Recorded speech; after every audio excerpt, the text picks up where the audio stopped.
اسی ماحول نے ادنا کو اعلیٰ کر دیا دیکھو۔ نبی پاک علیہ الصلوۃ والسلام نے ارشاد فرمایا، اللہ تعالیٰ فرماتا ہے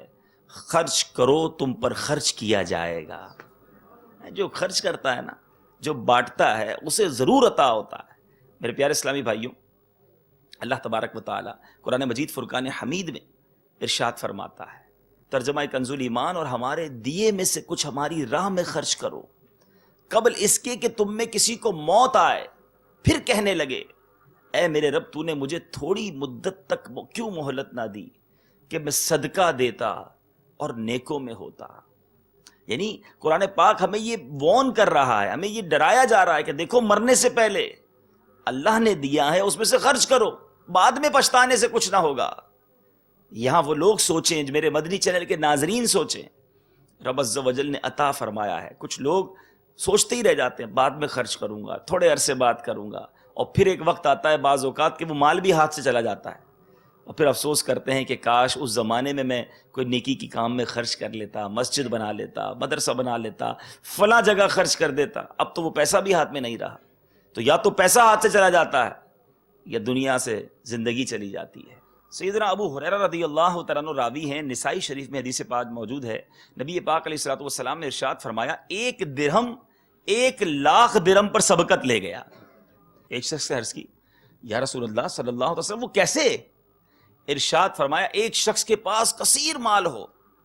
اور وہ اپنے مال میں سے 1,00,000 درہم اٹھائے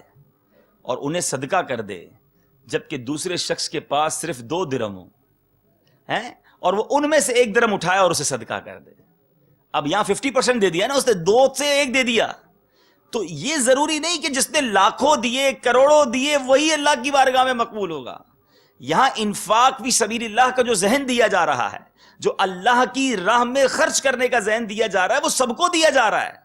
جو جس حیثیت سے ہے اس حیثیت سے یہ خرچ کرے۔ اور میرے پیارے اسلامی بھائیوں، اسلام کا ڈسٹریبیوشن کا جو نظام ہے نا، اتنا خوبصورت مذہب ہے اسلام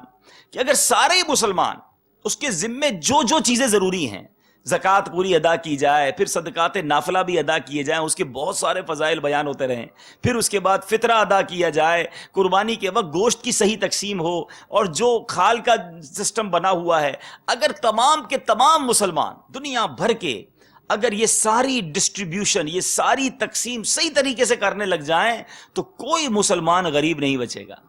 کسی مسلمان، کوئی ایسا مسلمان دنیا میں نہیں بچے گا جس کی حاجت پوری نہ ہو، جو تنگ دست رہ جائے، کیونکہ اتنا خوبصورت نظام اسلام نے دیا ہے۔ لیکن اس نظام کو فالو نہ کرنے کی وجہ سے، اس نظام کو پورا نہ کرنے کی وجہ سے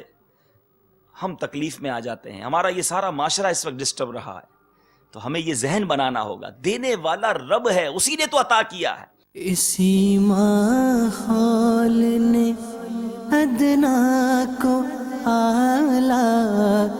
کر